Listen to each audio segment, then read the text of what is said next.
ಬಜಪೆ ವಿಮಾನ ನಿಲ್ದಾಣಗಳು ವಿಮಾನ ಜಪ್ಪೆರ ಆನಗ ಮಗ್ರದು 150 ಜನ ಪೊತ್ತುದು ಜೀವ ಕಳೆವೊಂದು ಈ ಸರ್ತಿಗೆ 1 ವರ್ಷ ಆಂಡ್ ಆ ನೆಂಪು ಜನಕ್ರೀಡ ಮಾಜುನಂಚೆಜ್ಜಿ ತೀರ್ನಕ್ಲಿನ ಕುಟುಂಬ ಯೋಗ್ಯವಾಯಿನ ಪರಿಹಾರವು ಸುಪ್ರೀಂ ಕೋರ್ಟ್ ನನಲ ಹೋರಾಟ ನಡಪವೊಂದುಲ್ಲೇರು.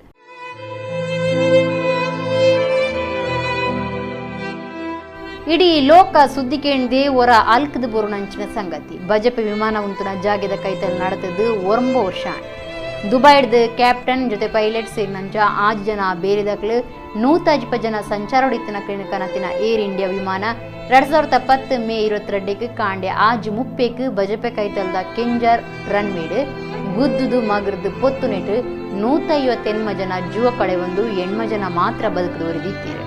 ಪೈಲಟ್ನ ಎಲ್ಲಿಯ ಗೋಸುವರೆಡು ಮಲ್ಲ ಅವಘಡ ಆಂಡು ತನಿಖೆಡ್ದು ಸಾಬೀತಾಂಡಲ ಕರೆದು ಪೋಯಿನಕ್ಲಿನ ಕುಟುಂಬಗೂ ನ್ಯಾಯಗೂ ಸರಿಯಾದ ತಿಕ್ಕೊಡಾಯಿನ ಪರಿಹಾರಗೂ ಅಲೆಪ್ಪುನ ಸ್ಥಿತಿಗತಿ ಇತ್ತೆಲವರಿದೆ. ಏರ್ ಇಂಡಿಯಾ ಜೇಂಕದು 1 ವರ್ಷ ಆಂಡ್ ನನಲ ಸುಪ್ರೀಂ ಕೋರ್ಟ್ ಇತ್ಯರ್ಥಗಾದು ಹೋರಾಟ ಮಲ್ತೊಂದುಲ್ಲೇರು.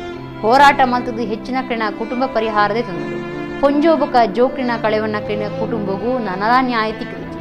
ಹೊರಂಬಾಟ ದುಂಬರಿ